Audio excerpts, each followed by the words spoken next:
আসসালামু আলাইকুম। আজকে আমি রান্না করে দেখাবো এই অসম্ভব মজাদার পাবদা মাছ আর টমেটোর এই পাতলা ঝোল। আর এই পাবদা মাছের এই তরকারিটা খেতে মাশাআল্লাহ এতটা মজা হয়। আমি চুলায় একটা প্যান বসিয়ে দিয়েছি, পরিমাণ তেল দিয়ে তেলটা গরম হওয়ার পরে পাবদা মাছগুলো দিয়ে দিয়েছি। আমি পাবদা মাছগুলো আগে থেকে ধুয়ে হলুদ মরিচ দিয়ে লবণ দিয়ে মেখে রেখেছিলাম।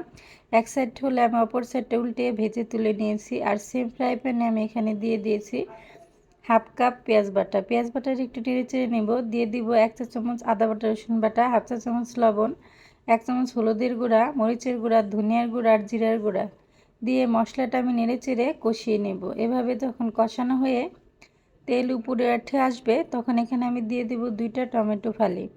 এখন টমেটোটা দেওয়ার পর আমি নেড়ে চেড়ে একটু কষিয়ে নেব। একটু হালকাভাবে নেড়ে চেড়ে কষাতে হবে যাতে টমেটোটা গলে না যায়।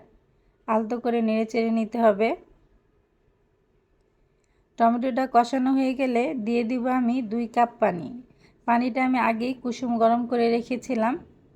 এখন আমি ঢাকনা দিয়ে ঢেকে 5 মিনিটের মতো রান্না করে নিব। 5 মিনিট পরে ঢাকনা খুলে নেড়ে চেড়ে দিব। আর দিয়ে দিব 3টা কাঁচামরিচ ফালি। আর দিয়ে দিব ভেজে রাখা মাছগুলো। মাছ দেওয়ার পরে আমি চামচের সাহায্যে আলতোভাবে নেড়ে দিব। বেশি জোরে নাড়াচাড়া করা যাবে না, তাহলে মাছ টমেটো দুটোই গলে যাবে। হালকাভাবে এভাবে নেড়ে দিতে হবে। আর খোলা অবস্থায় আমি আরও 5 মিনিট রান্না করে নিব।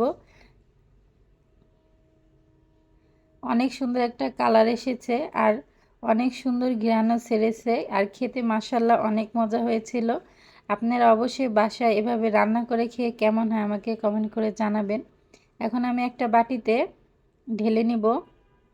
আর আমার এই সহজ রেসিপিটা যদি আপনাদের ভালো লেগে থাকে তাহলে আমার ফেসবুক পেজটাকে ফলো করে দিবেন, ইউটিউব চ্যানেলটাকে সাবস্ক্রাইব করে দিবেন। আর কেমন হলো অবশ্যই কমেন্ট করে জানাবেন। আজকের মতো এখানে আবার আসবো নতুন কোনো রেসিপি নিয়ে। ততক্ষণ সবাই ভালো থাকবেন। আসসালামু আলাইকুম।